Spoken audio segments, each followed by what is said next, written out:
12 years. That's how long I'd given them, 12 loyal, grueling, and committed years of my life. I started when the company was just a startup with a shaky vision and barely enough cash flow to stay afloat. Back then, I was fresh out of college, hungry for a challenge and ready to make my mark. I worked late nights, weekends, holidays. I sacrificed birthdays, anniversaries, and even my health at times, all in the name of being a team player. I helped build that place brick by brick, metaphorically, of course, but no less real. And yet, on a cloudy Monday morning, that legacy came to a crashing halt with 7 words I'll never forget. We're restructuring. Your pay's being halved. It wasn't even said with an ounce of remorse. No warning, no real explanation. Just a cold, clinical announcement made over coffee and stale croissants in the conference room. The new management team, the fresh-faced consultants the board brought in to cut inefficiencies, sat there like they were doing me a favor. Like I should thank them for letting me keep my job at all. 50% is better than 0, one of them said, like they were handing out wisdom. I blinked, stunned. After everything I've done? Times are hard, another one chimed in, flipping through a spreadsheet. It's not personal. But it was personal. It was personal. When I stayed during the mass layoffs 5 years ago and helped carry 2 departments through without ever asking for a raise. It was personal when I trained 3 different managers, all of whom are now above me on the org chart. It was personal when I skipped my honeymoon to finish the product launch that made them millions. And now, these strangers, who hadn't been here long enough to know where the bathroom was without asking, had the gall to act like I was expendable, like my loyalty was a liability. I walked out of that meeting in a haze. My hands were trembling, not with fear, but rage. The office looked different now, hollow, artificial. For years, I thought of it as my second home, but in that moment, I realized it had never been mine to begin with. I was just a tool, a cog in a system that would chew me up and spit me out the second I stopped being convenient. I sat in my car for nearly an hour, staring at the dashboard. A mix of disbelief, fury, and heartbreak swirled in my chest. I had given everything to that company, missed my kids' school plays, skipped vacations, fought to make our department one of the best performing units in the organization. And this was my reward. Half my salary, no promotion, no appreciation, no warning. It was betrayal. Pure and simple. At first, I thought maybe I should just take it, swallow my pride, ride it out until things got better. But then something inside me snapped, not broken, awakened. I wasn't going to be a victim. Not this time. Not again. They thought they could humiliate me, devalue me, and expect me to stay grateful. They thought I was trapped, but I wasn't. Not even close. That night, I sat at my kitchen table with a blank sheet of paper and started making a list of everything I knew, a list of every skeleton in the closet, a list of names, dates, decisions, every shady corner I had swept clean on their behalf. Because if they wanted a clean slate, I was going to give them one. Just not the way they imagined. This wasn't the end. This was the beginning. It didn't take long for the sting to settle into something darker. That night, I barely slept. I kept replaying the meeting in my head, every smug expression, every condescending phrase. These weren't just random cost-saving measures. This was a targeted move, calculated and deliberate. I knew it in my bones. The restructuring wasn't about saving the company. It was about clearing house, cutting out the people who knew too much, people like me. You don't spend 12 years in a company without learning where the cracks are. I wasn't just another middle manager. I was the person who kept everything running when the higher-ups dropped the ball. I covered for executives when they made bad calls. I cleaned up financial reporting to make quarterly numbers look prettier. I trained new hires while doing the job of 3 people. I was the fixer, the silent backbone no one applauds. And they knew it. Which is exactly why they wanted me out, quietly and without a fight. But here's what they didn't count on. I don't go quietly. The more I thought about it, the more the signs became clear. The new COO, Kenneth, had been unusually interested in our department's budgets the past few months. He started requesting reports that went far beyond his scope, asking for historical data on vendor costs, contract changes, even payroll records. At the time, I thought he was just trying to understand our processes. Now I knew better. He wasn't learning the ropes. He was gathering ammunition. And then there was Clarissa, the new HR director. She came in like a hurricane, nice on the surface, but with the unmistakable stench of someone brought in to clean house. She had private check-ins with every senior employee over 40. Started rewriting job descriptions with vague wording that made everyone's role suddenly redundant. She even asked me once casually, "If your position ever changed, what other departments do you think you'd fit into?" I'd laughed at the time. Now it made my stomach turn. They were preparing this for months, picking off the old guard, one by one under the guise of modernizing and leaning up. I had watched colleagues, good people, get pushed out or offered insulting reassignments. One of them, Darren, had a nervous breakdown after they slashed his hours without explanation. Another, Mia, had given birth 2 weeks before being told her position no longer existed. I didn't just see the injustice. I felt it. And I knew something had to be done. But more than that, I needed to understand the depth of it. If I was going to respond, really respond, I had to know exactly what I was dealing with. So I started connecting dots. Why was Kenneth so focused on my team's cost centers? Why had Clarissa been rewriting policies behind closed doors? Why were performance reviews suddenly confidential when we used to do peer-based evaluations? It wasn't just restructuring. It was a purge. They were trying to eliminate anyone with enough experience to challenge them, question them, or expose them, because they had something to hide. And I had the sickening feeling that I already knew what it was. A few years back, I'd stumbled across a misfiled vendor invoice, double billing for a software subscription. At the time, I flagged it, and it was brushed off as an accounting error. But now I remembered that same vendor was brought in again this year under Kenneth's digital efficiency initiative. And the amounts this time? Nearly triple. Something was off. Something was wrong. And I was done being the one who turned a blind eye. They thought cutting my salary would send me packing quietly. Instead, it lit a fire under me. Because I wasn't just fighting for my paycheck anymore. I was fighting for everyone who had been steamrolled, silenced, and discarded. Like they didn't matter. They wanted a war? Fine. But they were about to learn what happens when you back the wrong person into a corner. In the days that followed, something shifted inside me. At work, I wore my old, polite smile, nodded in meetings, took notes, played the part. But underneath that mask was a growing resolve, cold, deliberate, and focused. This wasn't just about me anymore. The more I dug, the more I realized just how deep the rot went. Quietly, I started pulling archived budgets, vendor agreements, and department expenditures. Most employees wouldn't know how to access those files. Hell, some executives didn't even know they existed. But I did. I was the one who built half those systems. They forgot that. Or maybe they thought I'd forgotten it too. I didn't. And what I found confirmed everything I feared. Over a 24-month period, Kenneth had funneled over $750,000 into a consulting firm owned, indirectly, by his college roommate. The firm billed outrageous fees for generic process optimization strategies, none of which actually got implemented. I even found identical slide decks recycled from another client online.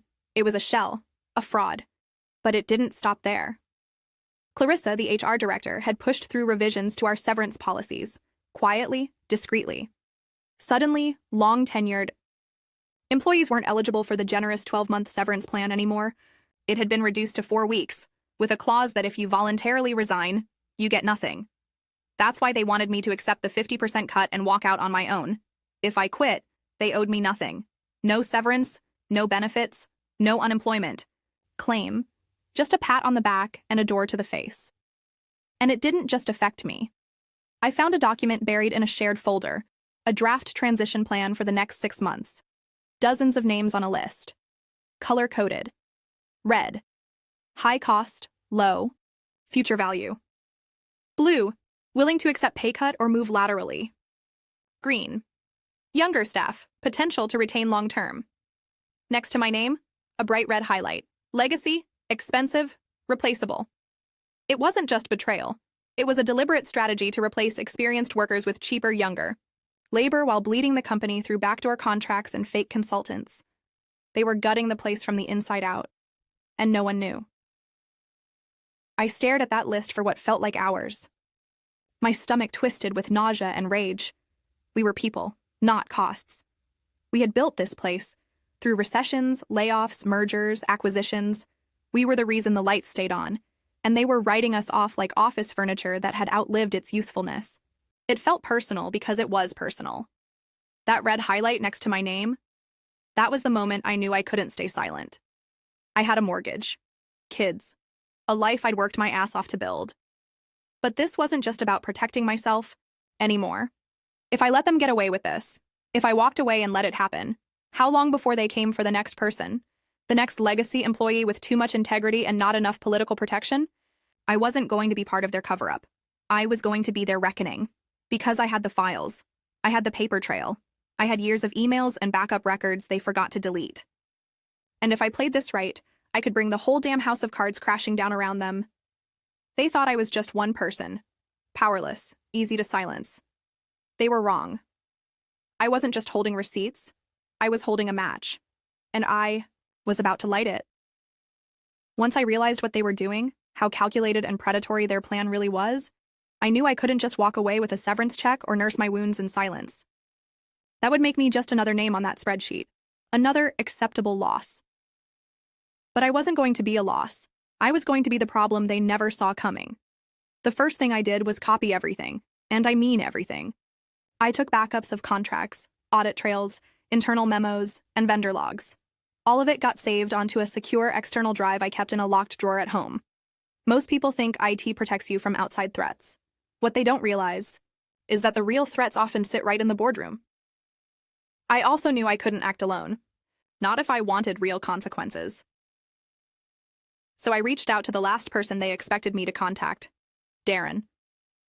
He was still reeling from his mental breakdown, the one they caused with their quiet campaign of gaslighting and demotion. At first he was wary, burned, bitter. But when I showed him what I had found, his name on that list, the shady consultant contracts, the severance policy changes, he went quiet. Then he asked, "What do you need from me?" I told him the truth. I needed everything he had on his abrupt reassignment. Internal emails, performance reviews, HR meetings, anything that showed how they backed him into a corner. Because if we were going to take this upstairs, we needed a case, a real one. Not just anger, but evidence. And not just for us. I found Mia next, the woman they pushed out while she was still recovering from childbirth. She had screenshots of Slack messages from Clarissa implying she wasn't committed to the company anymore. She also had medical records and emails where she asked to work remotely during recovery and was denied, even though her job was fully digital. I asked if she'd be willing to talk. Her response? They made me feel like I didn't matter. I'd love to make them regret that. That's when I realized I wasn't alone. They thought they'd isolated us, fragmented us. But what they really did was create a powder keg, and I was just the spark. The plan came together piece by piece. Build a coalition, a group of former and current employees who had all been targeted. Our stories were different, but the playbook was the same. Each of us had been marked, manipulated, and minimized by the same people. Gather documentation. Not just complaints, but receipts, emails, policies, before and after salary adjustments, time-stamped meeting invites, and Slack conversations. Darren had even saved a voice recording of a coaching session where Kenneth told him bluntly, "You're too expensive for your results." File anonymously. With the help of an employment attorney I trusted, we prepared a whistleblower complaint, not to HR. That would go nowhere. We sent it straight to the Corporate Ethics Board and the Department of Labor. We included every name, every figure, and every violation. Time it right. I handed in my resignation the following week. 2 weeks' notice, just like protocol. I didn't rage quit. I didn't yell. I smiled, shook hands, and even thanked them for the opportunity. Because the trap was already set. The documents were submitted. The burner email accounts were live. The digital trail was irreversible. And my resignation? It was just the first domino. Let them think I'd given up. Let them believe they'd won, because nothing unsettles a predator more than the prey walking away on its own terms. The truth was out there now, and there was no putting it back in the box. Once I realized what they were doing, how calculated and predatory their plan really was, I knew I couldn't just walk away with a severance check or nurse my wounds in silence. That would make me just another name on that spreadsheet. Another acceptable loss. But I wasn't going to be a loss. I was going to be the problem they never saw coming. The first thing I did was copy everything, and I mean everything. I took backups of contracts, audit trails, internal memos, and vendor logs. All of it got saved onto a secure external drive I kept in a locked drawer at home. Most people think IT protects you from outside threats. What they don't realize is that the real threats often sit right in the boardroom. I also knew I couldn't act alone. Not if I wanted real consequences. So I reached out to the last person they expected me to contact. Darren. He was still reeling from his mental breakdown, the one they caused with their quiet campaign of gaslighting and demotion. At first, he was wary, burned, bitter. But when I showed him what I had found, his name on that list, the shady consultant contracts, the severance policy changes, he went quiet. Then he asked, "What do you need from me?" I told him the truth. I needed everything he had on his abrupt reassignment, internal emails, performance reviews, HR meetings, anything that showed how they backed him into a corner. Because if we were going to take this upstairs, we needed a case, a real one. Not just anger, but evidence. And not just for us. I found Mia next, the woman they pushed out while she was still recovering from childbirth. She had screenshots of Slack messages from Clarissa implying she wasn't committed to the company anymore. She also had medical records and emails where she asked to work remotely during recovery and was denied, even though her job was fully digital. I asked if she'd be willing to talk. Her response? They made me feel like I didn't matter. I'd love to make them regret that. That's when I realized I wasn't alone. They thought they'd isolated us, fragmented us. But what they really did was create a powder keg, and I was just the spark. The plan came together piece by piece. Build a coalition, a group of former and current employees who had all been targeted. Our stories were different, but the playbook was the same. Each of us had been marked, manipulated, and minimized by the same people. Gather documentation, not just complaints, but receipts, emails, policies, before and after salary adjustments, time-stamped meeting invites, and Slack conversations. Darren had even saved a voice recording of a coaching session where Kenneth told him bluntly, "You're too expensive for your results." File anonymously. With the help of an employment attorney I trusted, we prepared a whistleblower complaint. Not to HR, that would go nowhere. We sent it straight to the Corporate Ethics Board and the Department of Labor. We included every name, every figure, and every violation. Time it right. I handed in my resignation the following week. 2 weeks' notice, just like protocol. I didn't rage quit. I didn't yell. I smiled, shook hands, and even thanked them for the opportunity. Because the trap was already set. The documents were submitted. The burner email accounts were live. The digital trail was irreversible. And my resignation? It was just the first domino. Let them think I'd given up. Let them believe they'd won. Because nothing unsettles a predator more than the prey walking away on its own terms. The truth was out there now, and there was no putting it back in the box. The first few days after I submitted my resignation were surreal. I walked around the office like a ghost, smiling, nodding, holding meetings. I didn't say a word to anyone about what I was really doing. The plan was already in motion. Every email, every document, every shred of evidence I'd gathered had been delivered. The wheels of justice were turning. All I had to do now was wait. But of course, they didn't know that. They saw my resignation as a quiet retreat, just another employee with a chip on their shoulder who would fade into obscurity.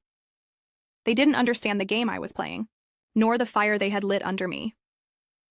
The first step was always the hardest, laying the groundwork. I had already prepared the whistleblower report, meticulously detailing the shady financial transactions and illegal severance policy changes, and it was only a matter of time before the ethics board began looking into it. But I didn't stop there. I wasn't naive enough to think that would be enough to bring them down. I knew they'd cover their tracks. I began taking action on multiple fronts, moving methodically, never revealing my hand too early. Leverage social media. I began connecting the dots, privately, in a way that would soon go public. I started by reaching out to former employees who had worked under Kenneth or Clarissa, quietly, one by one. There was no need to rush this. Every former employee who'd been pushed out, dismissed, or mistreated had a story to tell, and I had a plan to ensure those stories saw the light of day. I created an anonymous Twitter account and a separate LinkedIn profile, completely clean, no personal information. I posted snippets from the evidence I'd collected, vague but damning references to the shady consulting firm, the new pay policies, the unlawful contract revisions. I didn't name names immediately. Instead, I raised questions. Why was a company that claimed to be employee first pushing people out during maternity leave? Why had the board approved $200,000 in consulting fees for a firm with zero track record? By the time my account gained a few hundred followers, it was starting to get noticed. People began commenting, sharing their own stories of mismanagement, and soon the conversation turned to the larger issues I was highlighting. Engage the media. But social media was just one front. The real leverage came from my next move. I reached out to a journalist I knew from my time working on corporate partnerships. She'd always been interested in investigating the ethical side of business practices, and I knew her work had caught the eye of major outlets. She agreed to meet, and I told her everything. From Kenneth's ties to the shady consulting firm, to Clarissa's role in slashing severance policies, to the hidden contract manipulations. I handed her a file, everything I'd gathered, every bit of damning information, neatly organized, and ready for publication. "This is a ticking time bomb," she said, flipping through the pages. "How long before they realize what you've done?" I smiled. "They already have." And they did. Start preparing the fallout. As I continued to share information, I kept a careful eye on their reactions. The first sign that they were beginning to panic came a few days after my resignation. Kenneth called me into his office. "I've been thinking about your departure," he said, barely making eye contact. "If there's anything you need to resolve before you go, we can talk about it. We don't want any bad blood here." I knew exactly what he was doing. He thought he could intimidate me into silence, offer me some hush money or a last-minute compromise to keep things under wraps. But I wasn't interested. "I'm good," I said with a cool, tight smile. "I've already moved on." Tatis looked at me, confusion flashing across his face for a brief moment. But before he could say anything else, I stood up and walked out of the room without another word. I had no interest in bargaining. The plan was already in motion, and I wasn't going to backtrack. That night, the first wave of articles about the corruption, mismanagement, and illegal practices began to appear. The journalist I'd spoken to had done her job. The story broke, and the company was hit hard. There were no names directly linked to the leaks yet, but the mounting evidence was undeniable. The press was hungry for more, and soon the lawsuits followed. The domino effect. The next week, the company was slapped with multiple legal challenges, from former employees demanding proper severance pay, to whistleblower lawsuits, to investigations into their financial dealings. It wasn't just a scandal, it was a corporate crisis. I knew it wouldn't take long for the higher-ups to feel the heat. In fact, within a week of the stories going public, Kenneth was resigning, with the company stating it was due to personal reasons. And Clarissa? She was placed on administrative leave pending an internal review. It wasn't long before a board meeting was scheduled, and the first real cracks in the company's armor began to show. But none of it mattered to me. I was already gone, my resignation final, my life on a new path. I didn't need to watch the downfall unfold. I had done what I set out to do. I wasn't just walking away from my old job. I was walking toward something far better: justice. The day the company officially announced Kenneth's resignation, I sat back in my new office, staring out at the skyline. It was a strange feeling, almost surreal. This moment was years in the making, but even so, I couldn't help but wonder if I had truly done enough. The emails and news stories kept pouring in, the truth slowly unraveling piece by piece. Kenneth and Clarissa were both gone, but the real question was, would the damage be enough to expose the deeper rot they had tried so desperately to conceal? It was when I received the phone call that I knew everything had changed. "Are you sitting down?" Mia's voice crackled over the line, a mixture of excitement and disbelief. "Yeah, what's going on?" I asked, though I already had a sinking feeling. "Remember that list of names? The one where they had all of us marked for elimination?" she asked. "They're getting the message loud and clear now." I felt a surge of satisfaction but kept my voice steady. "What do you mean? Class action lawsuits? Whistleblower suits? Multiple investigations?" The Department of Labor just called me for an interview about the severance policy changes and the bogus voluntary resignation clauses. It's already snowballing. They can't stop it anymore. A smile tugged at the corners of my lips. This was it. The moment when the people who thought they could escape justice would be forced to reckon with the consequences. Kenneth's cozy little setup with his college buddy and Clarissa's paper-thin HR manipulations had been exposed. The press was already hounding the company for answers. Keep pushing, I told Mia, my voice firm. They're not out of the woods yet. When the story broke nationwide, the true scale of the scandal began to unfold. It wasn't just the shady contracts and dubious consultant relationships.